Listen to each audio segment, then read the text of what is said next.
Okay, well, welcome everyone. This meeting's being recorded and being held by Zoom, as have been approved by Governor Baker, and then later on extended through next March, I think, of 2027. And we'll go through the agenda, skipping over the minutes until we have enough people to be on here, and then start with John with your report, if you could. All right. Thank you so much, Brian. I just see Kathy arriving, so we're getting there. Apologies for my hello, tardiness.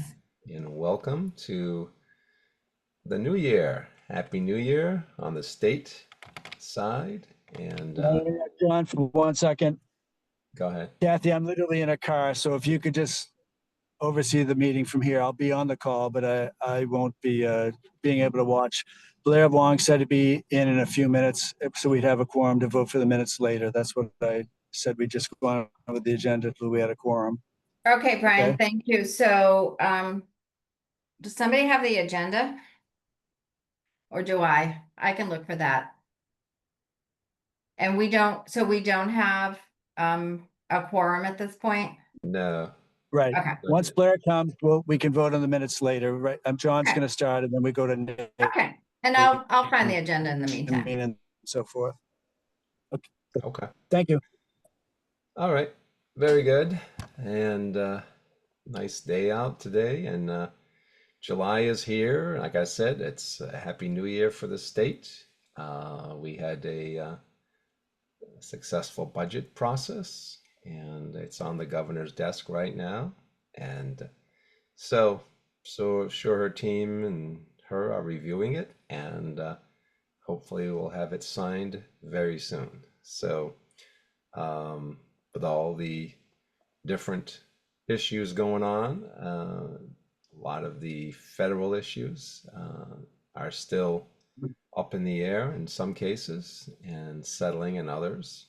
So to this point, MCB has not had any direct impact from any federal cuts. And so we're doing well. We received all of the funds for FY25 that we were supposed to get. And we're looking forward to 26, but that may come with some other challenges. So we'll see as we go on. But right now we're doing well on the state side.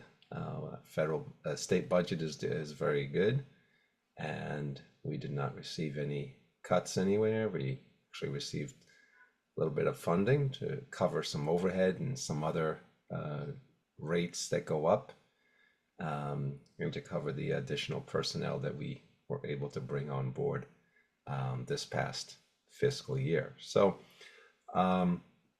we're working towards the preparation of the agency's fiscal system.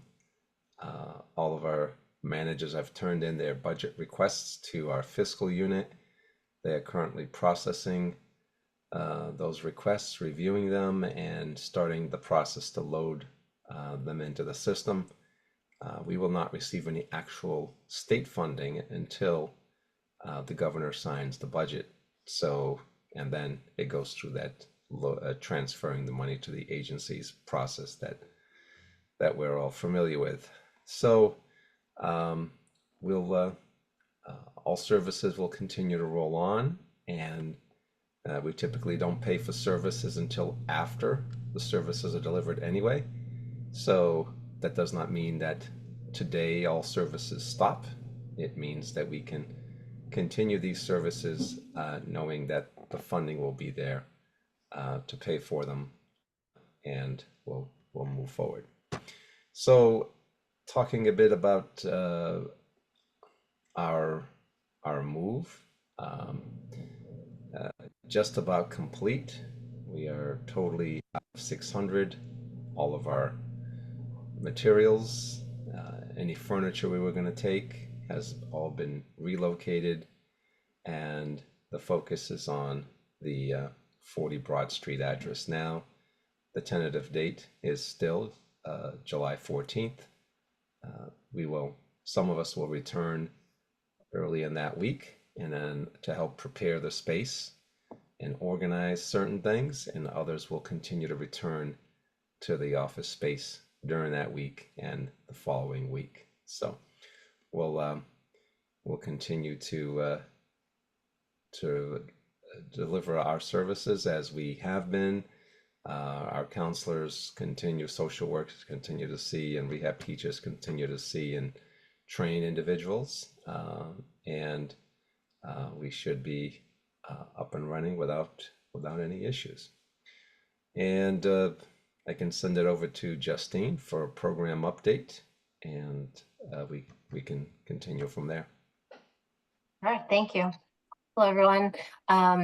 As Commissioner mentioned, we're really pleased with how smoothly the transition has gone, and there, from the programmatic side, there has really been no interruptions to services or programs during our physical time away from Boston, if you will. So I'm very proud to report that. And in addition to kind of maintaining the continuity of services, we've also taken this time to offer several staff trainings, which have been really great.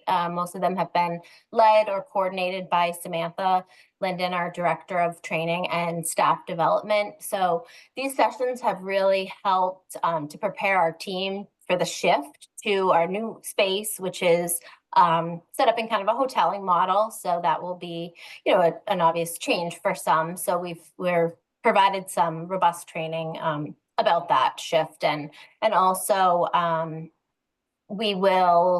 new space is more equipped for Microsoft Suite.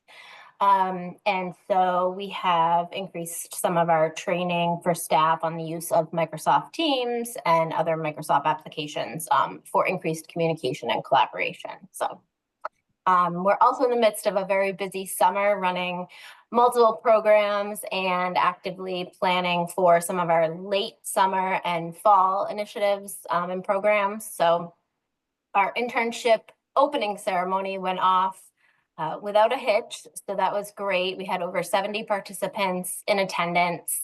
All of it was wonderful, but the panel and the forum discussion really, I think, sparked extremely meaningful conversations, and we really highly value that, because those opportunities, for peer connections and connections with individuals who may have similar lived experiences can sometimes be limited. So we were happy for that. Most interns have started their placements and are actively working away or interning away, and we're looking forward to hosting the closing ceremony in 2 months, I guess, at the State House in August.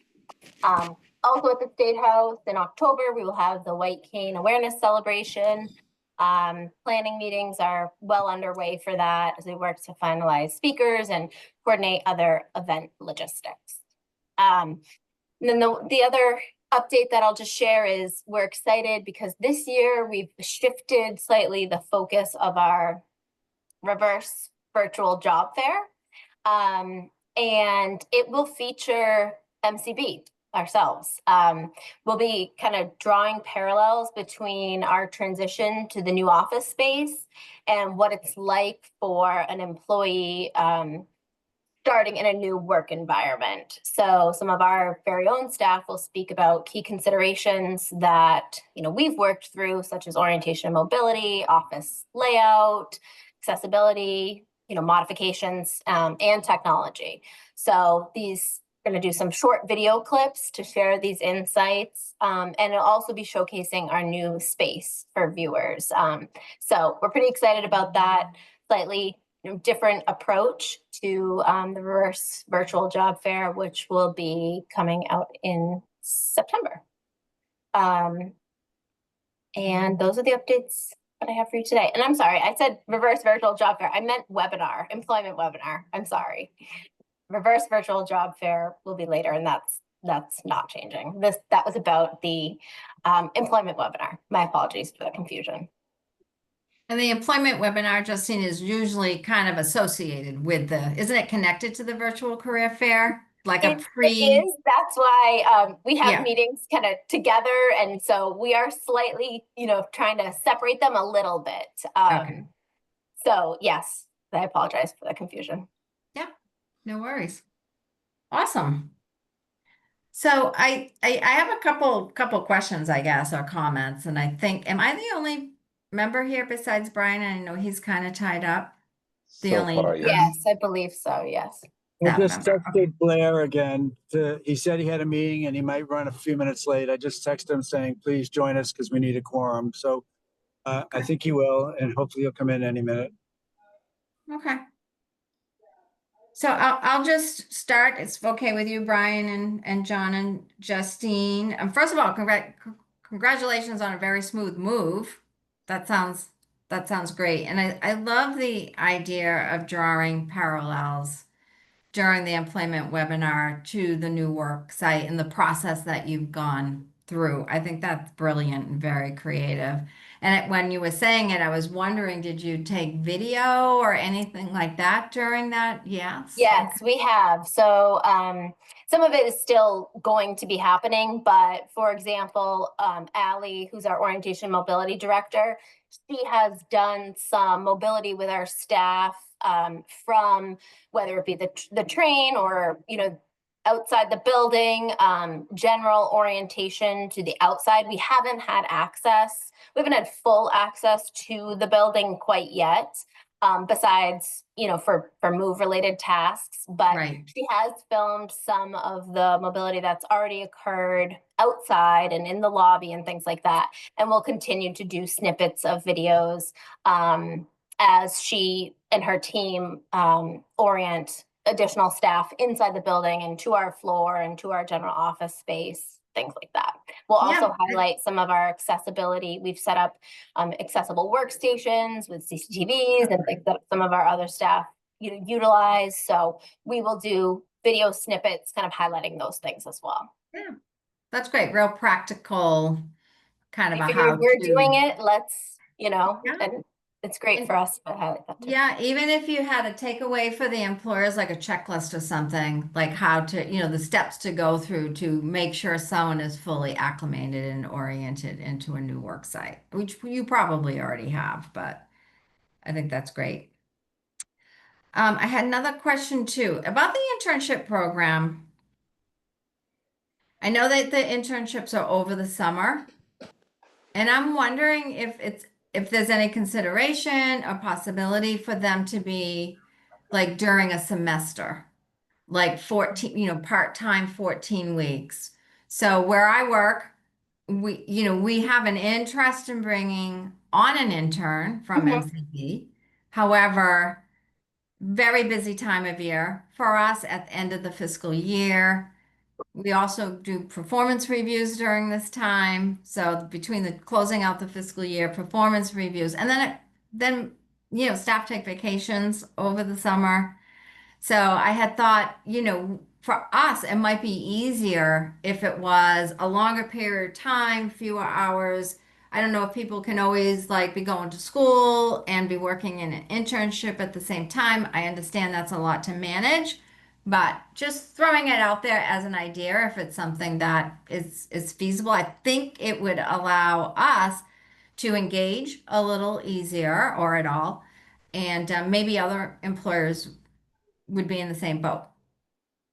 Absolutely. That's a great, and I'll certainly bring that back to the committee. And I think that, that could very well work for some. And John can probably definitely speak to this better than I can. But I remember when I was a TVI that I had a high school student participate in the internship. This was way back when. But so I think, maybe when it first started or in the earlier years, there were potentially more high school students and students in their early college years where the summer was really the time that, due to sports and extracurriculars, it would be potentially a little bit more challenging to have it during the school year essentially. But we can certainly bring that back and we could consider that for sure. It's great feedback. Thought and idea. So although the majority of the internships occur in the summertime because the primary target is the college students, so those that are looking to make a career change. They can happen off the summer period. We've had one or two that happens. The issue with the high school kids is that we used to pull those in, but we found that it became a big conflict with the rehab programs in the summertime, where we were competing with the same students to get them that usually go to the Carroll Center or Perkins summer programs or other types of summer classes that they're taking. So it became so we wouldn't have such a competitive type situation where the only time that they can take advantage of those programs is in the summertime. We stopped recruiting high school kids for internships. So some of our pre-employment transition programs are offering other services after school during the school year and offer visits to work locations and different work type environments so that people get that type of exposure to careers, different types of careers. But we wouldn't be opposed to someone doing an internship in the off summer season, but it would have to be managed by our employment team, and it would have to be understanding that the consumer is going to be able to manage putting in the hours and juggling school and juggling other activities and get it all done. And Yeah. the opening and closing ceremony is a big piece of it. So those are only offered in the summertime for the large group. We wouldn't offer that again Right. during the off cycle. Yeah. I was thinking more, college, Mhm. undergraduate or grad, Uh-huh. while they were in a semester, maybe taking one or two courses a semester, and maybe they could fit in an internship or something like that, as opposed to high school students. I'm not sure if Okay. where I work, if we take high school students. No, that's fine. It was, Yeah.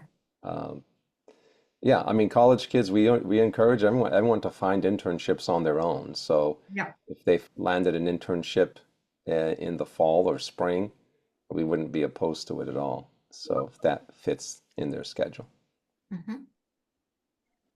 And then just a question to you, John, just around funding. I mean, I know there are a lot of unknowns out there for fiscal year 26 and probably even into fiscal year 27, but it sounds pretty encouraging that you haven't heard or had any impact from any federal funding cuts or changes at this point. Would you anticipate anything like from RSA or anything like that?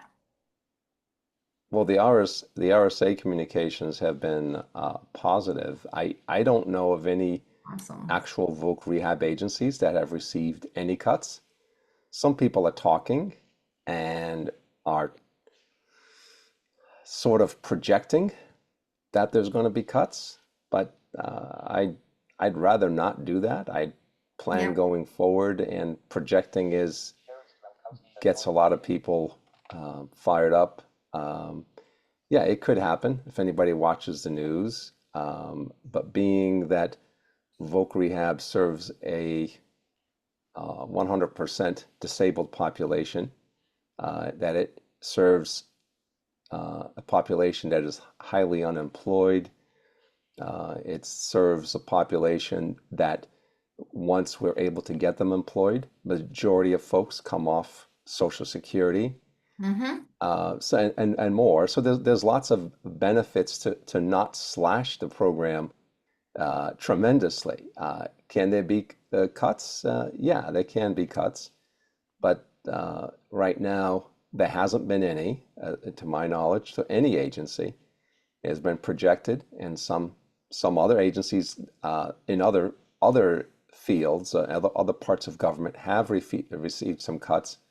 But in my knowledge, voc rehab, any of the agencies that work with the blind have not received Right. any cuts. That's amazing. That's great news. So I don't know if Blair has joined us, and I don't know if Nate is here today. Is he not here today? No, Nate's on Yeah. vacation today. For him. the figures that he would have covered, obviously it's the end of our fiscal year, so nothing has really changed as far as, no dramatic changes as far as number of registrations. Things are stable. We continue to process those virtually. We're receiving all faxes through electronically, so we're able to continue our processing. So the registrations are pretty stable. We did hit our target of 190 job placements for the Great. year, and now it's so the count for the federal year that we're reporting on ended on June 30th. So we will start again fresh Right. come July 1st. So part of more of the WIOA alignment that we're on that count. So yeah, so we don't see anything out of the ordinary, and things are pretty stable as far as registration and caseload management. Okay. So I'm going to channel Blair for a moment. I know that he would ask you about those 190 job placements, if maybe you had any like details behind those, like how many are full-time, how many part-time, what the wages are, what jobs, what job titles, fields, industries, that type of thing. So if in the future, if Okay. a Yeah, report we like can, that because could be because we generated, do. I think that would be informative and helpful. Right, we do file quarterly reports. So now that the year is ended, as far as the counting, we could look back over the year and let you know how many of those. We can certainly give you the average wage. Yeah. We can certainly give you some information about the placements, talk the different types of fields they were in, that Yeah. sort of thing. I was at a meeting yesterday, and I'm actually going to be doing a little research on that directly, because they are asking us to provide successes Yeah. so that we could send that to Washington and show how effective the program is. So I was going to do some research on that anyway, and Justine and I will be glad to gather that data, and with Nate, and we'll can present something next month or September, September. shortly in the That'd be future. great. Thank you, John. I see Brian is multitasking, Yeah, driving. I can't, I just looked at my text message, and Blair did not get back to me yet. So I don't know. We might have to just, after questions, vote Yep. on the minutes on the next, well, that'll be September, because we're not having a meeting in August. So Right. that might be Right. Yeah, what we have that's to fine. do. That's okay to do, John, correct? Yeah, oh, yeah. Yeah.